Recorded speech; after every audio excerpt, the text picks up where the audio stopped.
নমস্কার, আশা করি সবাই খুব ভালো আছো। নতুন একটা ভিডিওতে সবাইকে স্বাগত। আগের ভিডিওতে আমরা সাবজেক্ট প্রেডিকেট সম্পর্কে বিস্তারিতভাবে জেনেছি। আজকের একটা নতুন চ্যাপ্টার পার্টস অফ স্পিচ সম্পর্কে আমরা জানব। চলো শুরু করা যাক। প্রথমেই জেনে নেব পার্টস অফ স্পিচ কাকে বলে। পার্টস অফ স্পিচের বাংলা হলো বাক্যাংশ। সংজ্ঞাটা জেনে নেওয়া যাক। বাক্যের মধ্যে বিভিন্ন ধরনের শব্দকেই আমরা বাক্যাংশ বা পার্টস অফ স্পিচ বলি, অর্থাৎ পদ। Different kinds of words in a sentence are called parts of speech. বাক্যের মধ্যে বিভিন্ন শব্দের আলাদা আলাদা প্রকারভেদ আছে, তাকেই আমরা পার্টস অফ স্পিচ বলি। পার্টস অফ স্পিচ অর্থাৎ পার্ট মানে অংশ, স্পিচ মানে বাক্য।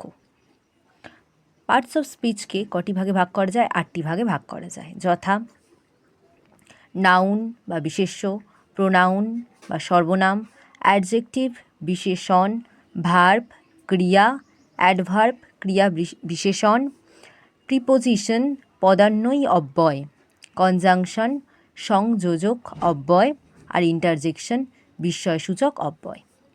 প্রথমেই আমরা নাউন সম্পর্কে জেনে নেব। নাউন কাকে বলে? যে কোনো ব্যক্তি বা পার্সন, বস্তু, স্থান, দোষ, গুণ, কোয়ালিটি বা সমষ্টি গ্রুপের নাম বোঝায়। কোনো কিছুর নাম বোঝালে সেটাকে আমরা নাউন বলি। নাউনের উদাহরণ: যে কোনো নাম, সে ব্যক্তি, বস্তু, স্থান, দোষ, গুণের নাম বোঝালে, যেমন এখানে বলেছে বঙ্কিমচন্দ্র ওয়াজ এ নভেলিস্ট। এখানে নাউন কোনটা? বঙ্কিমচন্দ্রটা। Siliguri is a town. Siliguri একটি শহর। এখানে নাউন কোনটা? শিলিগুড়িটা।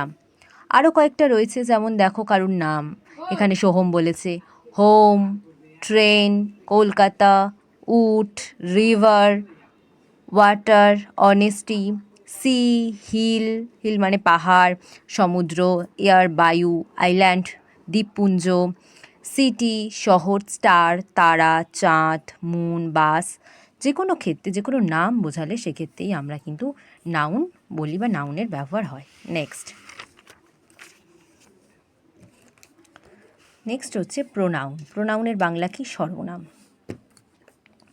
সর্বনামের সংজ্ঞাটা প্রথমে জেনে নিই।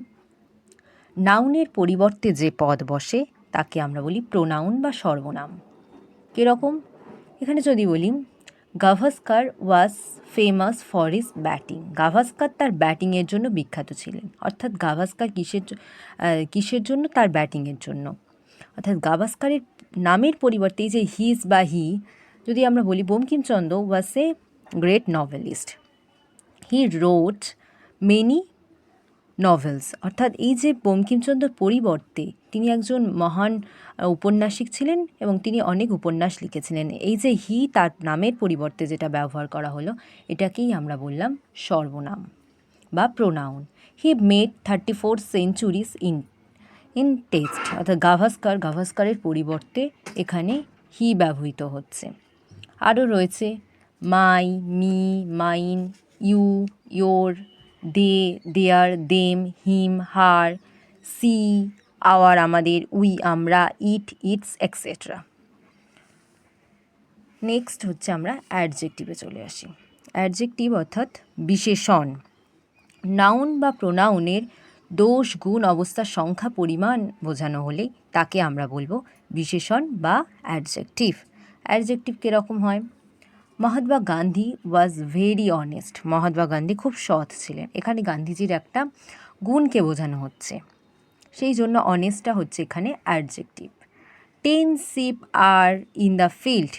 10টি ভেড়া মাঠে চড়ছে, এখানে সংখ্যা বোঝাচ্ছে, সেক্ষেত্রেও কিন্তু অ্যাডজেক্টিভ বসবে। আরও রয়েছে good, bad, evil, hard, soft, sweet, sour, true, false, well, ill, high, low, old, new, 10, 11, 6, poor, rich, etcetera. Next verb বা ক্রিয়া। এটা খুবই সহজ। অর্থাৎ কোনো কিছু করা, থাকা, খাওয়া, হওয়া বোঝালে সেক্ষেত্রে আমরা ভার্ব বা ক্রিয়া তাকে বলে থাকি। যেমন উদাহরণ, উই প্লে ক্রিকেট। আমরা ক্রিকেট খেলি। এখানে কর্তা কী করছে? খেলছে, ক্রিকেট খেলছে, তো প্লেটা এখানে ভার্ব। How are you? তুমি কেমন আছো? বি ভার্ব, আর এখানে ভার্ব হচ্ছে। এখানে বি ভার্বগুলো ভার্বের মধ্যে পড়ছে, এছাড়াও যে কোনো কিছু করা হওয়া বোঝায় সেগুলো হবে, যেমন am, is, are, was, were, এগুলো be verb. Have, has, had, এছাড়াও do, go, run, write, sit, stand, will, cause, must, সমস্ত কিছুই ভার্বের মধ্যে পড়ছে। ভার্বের আরও উদাহরণ রয়েছে আমাদের কাছে। এরপর অ্যাডভার্ব সম্পর্কে জানবো। অ্যাডভার্ব হচ্ছে ক্রিয়া বিশেষণ। ক্রিয়া বিশেষণের সংজ্ঞা বা অ্যাডভার্বের সংজ্ঞা: ভার্ব, অ্যাডজেক্টিভ বা অন্য অ্যাডভার্বের ভাব, অবস্থা, পরিমাণ, সময় প্রভৃতি প্রকাশ করলে তাকে আমরা অ্যাডভার্ব বলি। আর অ্যাডভার্বের একটা নিয়ম আছে, যখন কোনো ভার্বের শেষে এল ওয়াই যুক্ত হয়ে থাকে, এল ওয়াই যে কোনো কিছুর শেষে যখন এল ওয়াই যুক্ত থাকবে তখন আমরা অ্যাডভার্ব বলতে পারি। যেমন হি ক্যান ওয়াক কুইকলি, এই যে এল ওয়াই যুক্ত হচ্ছে সেই জন্য এই কুইকলিটা হবে অ্যাডভার্ব। এছাড়াও রয়েছে swipe Akter bowls very fast, এই যে ফাস্ট, খুব দ্রুত বল করেন তিনি। কিভাবে বল করেন? খুব দ্রুত। এই যে অবস্থাটা বোঝাচ্ছে, এটা কি আমরা অ্যাডভার্ব বলি। এছাড়াও রয়েছে নাও, দেন, নেভার, টুডে, আজকের, yesterday, well, very, early, slowly, sweetly, quickly, too, too মানে খুব, ফাস্ট, লাস্ট, টুমরো ইত্যাদি বোঝালে। আজ, কাল, পরশু যে কোনো ক্ষেত্রেই কিন্তু অ্যাডভার্ব আমরা ব্যবহার করি। নেক্সট, প্রিপোজিশন বা পদান্বয়ী অব্যয়। এটা কীরকম? প্রিপোজিশন মানেই যেটা হচ্ছে নাউন বা প্রোনাউনের পূর্বে বসে। প্রি মানে পূর্বে বসা, ওই নাউন প্রোনাউনের সঙ্গে সেন্টেন্সের অন্য ওয়ার্ডের সম্বন্ধ বুঝিয়ে দেয়। অর্থাৎ কীরকম? হি কেম বাই ট্রেন, তারা ট্রেনে করে এলো। এখানে ট্রেনের সাথে বাক্যে তারা কিসে করে এলো? ট্রেনে করে। এই যে বাইটা এখানে, এটা হবে preposition. The sun sets in the west, সূর্য পশ্চিম দিকে অস্ত যায়। তো পশ্চিম দিকের সাথে বা সূর্যের সম্পর্ক রয়েছে, তাকে সংযুক্ত কী করছে? ইনটা, অর্থাৎ তার সাথে সম্বন্ধ বুঝিয়ে দিচ্ছে। এছাড়াও যে প্রিপোজিশনগুলো রয়েছে, on, of, at, up, of, with, after, before, for, from, over, into, near, এই সমস্ত কিছুই কিন্তু মূল বাক্যের সাথে অন্যান্য শব্দের যে সম্পর্ক সেটা বুঝিয়ে দেয়। বইটা কোথায় রয়েছে? The book is on the table, এখানে অনটা হবে প্রিপোজিশন। নেক্সট, কনজাংশন বা সংযোজক, অর্থাৎ দুটো বাক্যের মধ্যে, দুই বা ততোধিক বাক্যের মধ্যে দুটো বাক্যকে যুক্ত করে যে ওয়ার্ড, তাকেই আমরা বলি কনজাংশন। যেমন Ram and Rahim are two friends, Ram and Rahim দুজনে, রাম ও রহিম দুইজন বন্ধু, অর্থাৎ দুটি নাউনকে কে যুক্ত করছে? অ্যান্ড, কারণ অ্যান্ডটা conjunction. The jasmine is a small but fine flower, এই স্মল অ্যান্ড ফাইন এই দুটো ছোট্ট কিন্তু সুন্দর ফুল, এই স্মল ও ফাইন দুটো ওয়ার্ডকে কে যুক্ত করছে? বাট। এছাড়াও রয়েছে or, if, so, yet, that, as, through, since, because, etcetera. এবার লাস্ট, ইন্টারজেকশন, অর্থাৎ বিস্ময় সূচক অব্যয়। বিস্ময় বা আবেগ বোঝাতে আমরা এটা আগেও জেনেছি, দুঃখ, আনন্দ, শোক, তাপ ইত্যাদি বোঝাচ্ছে। যেমন hurray, our team has won the match, কি আনন্দ, এই যে আনন্দ বোঝাচ্ছে যে আমরা খেলার ম্যাচে জিতেছি। Alas the old man has died, হাই, বৃদ্ধ লোকটি মারা গেছে, এই যে দুঃখ প্রকাশ হচ্ছে। এছাড়াও রয়েছে হাস্ট, হ্যালো, ব্র্যাভো, সাবাস, ওহ, আহ, সমস্ত কিছু কিন্তু ইন্টারজেকশন এর মধ্যে পড়ছে। আরেকটা জিনিস মনে রাখতে হবে, এ অ্যান্ড দি এইগুলো হচ্ছে আর্টিকেলস, এই সমস্ত যে আর্টিকেলসগুলো রয়েছে এগুলো কিন্তু এক ধরনের অ্যাডজেক্টিভের মধ্যে পড়ছে। ওকে, এরপর আমরা কিছু এক্সারসাইজ করে নেব। চলো শুরু করা যাক।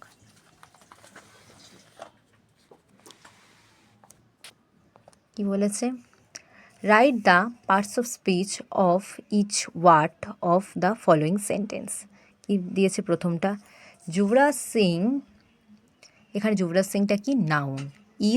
ইসটা হচ্ছে ভার্ব, এটা হচ্ছে অ্যাডজেক্টিভ, ফাইনটাও হচ্ছে অ্যাডজেক্টিভ, ফিল্ডারটা হচ্ছে নাউন। নেক্সট, এখানে বিভিন্ন ওয়ার্ড দিয়েছে এবং ওয়ার্ডের পাশে কোনটা কোন ধরনের পার্টস অফ স্পিচ সেটাই আমাদের লিখতে হবে। এখানে দিটা আমরা এক্ষুনি পড়লাম, এটা অ্যাডজেক্টিভ। শিলাবতীটা হচ্ছে নাউন। ইসটা হচ্ছে ভার্ব বা বি ভার্ব। রিভার, এটা এখানে অ্যাডজেক্টিভ, রিভারটা হচ্ছে নাউন। হুডরেটা কি পড়লাম এক্ষুনি? ইন্টারজেকশন। ইন্ডিয়াটা হচ্ছে নাউন। হ্যাভ, হ্যাভ হচ্ছে ভার্ব, ওয়ান মানে জিতেছে ভার্ব, দিটা অ্যাডজেক্টিভ, ম্যাচটা হচ্ছে নাউন। নেক্সট, দিটা adjective, the sun rises in the east, দিটা হচ্ছে এখানে অ্যাডজেক্টিভ, সানটা নাউন, রাইজেস হচ্ছে ভার্ব, ইন হচ্ছে প্রিপোজিশন, দিটা হচ্ছে অ্যাডজেক্টিভ, ইস্ট হচ্ছে noun. Sumit and Sunil are brothers, Sumit noun, and হচ্ছে কনজাংশন, সুমিত অ্যান্ড সুনীলটাও noun, are verb brothers noun. Next, একটা সেন্টেন্সের মধ্যে ফের, India one the world cup cricket under MS Dhoni, এখানে ইন্ডিয়াটা কি, নাউন প্রোনাউন না ভার্ব, নাউন। ওয়ানটা কি, নাউন ভার্ব না প্রিপোজিশন, ভার্ব। দিটা কি, ইন্টারজেকশন কনজাংশন না অ্যাডজেক্টিভ। ওয়ার্ল্ডটা কি, adverb noun adjective, noun. Cup verb preposition না নাউন। ক্রিকেট অ্যাডজেক্টিভ নাউন না ভার্ব, নাউন। আন্ডারটা কি, প্রিপোজিশন। MS ধোনি এটা কি, আমরা নাউন। তাহলে আজকের আমরা পার্টস অফ স্পিচটা বুঝতে পারলাম। ওকে, থ্যাংক ইউ।